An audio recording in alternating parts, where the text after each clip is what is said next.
స్వర్గవాస ఎవరు? హలో అమ్మా కోడలి పిల్ల, నేనమ్మా మీ మావయ్య గారిని స్వర్గం నుంచి మాట్లాడుతున్నాను. మావయ్య గారు ఏంటి స్వర్గం నుంచి మాట్లాడుతున్నారా? అక్కడ ఫోన్ ఫెసిలిటీ కూడా ఉందా? ఈ మధ్య జియోవాడు ఒక టవర్ వేశాడమ్మా. స్వర్గంలో అత్తయ్య గారిని కలిసారా మావయ్య గారు? అత్తకు మించిన అందగత్తెలు ఉన్నారమ్మా. ఇప్పుడు అత్తెందుకమ్మా? అంత అందగత్తులుంటే వాళ్ళతో డాన్స్ వేసుకోకుండా నాకెందుకు ఫోన్ చేశారు మావయ్య గారు? మన ఎదురింటి శంకర్రావు గారు లేడు? వాళ్ళు ఎదురింటి ఆవిడ తన సినిమాకి వెళ్ళాడని వాళ్ళ ఆవిడ కొట్టి కొట్టి చంపేసింది కదా మావయ్య గారు. ఈ విషయం మీకు కూడా తెలుసు కదా. వాడు నా దగ్గర ₹1,00,000 అప్పుగా తీసుకున్నాడమ్మా. డబ్బులైతే ఇచ్చేసాలే, కానీ వాడు రాసిచ్చిన ప్రామిసరీ నోటు నేనివ్వడం మర్చిపోయాను. అది కావాలని ఇక్కడ నన్ను తినేస్తున్నాడమ్మా. అమ్మా పరుపు కింద ఉందేమో చూడమ్మా. ఉంది మావయ్య గారు. కొంపతీసి ఆ నోటు మీకు ఇవ్వడానికి నన్ను గాని మీ అబ్బాయిని గాని చచ్చిపోమంటారా ఏంటి?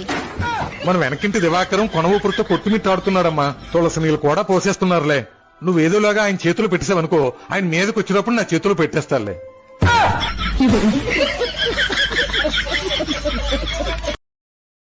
Download ShareChat.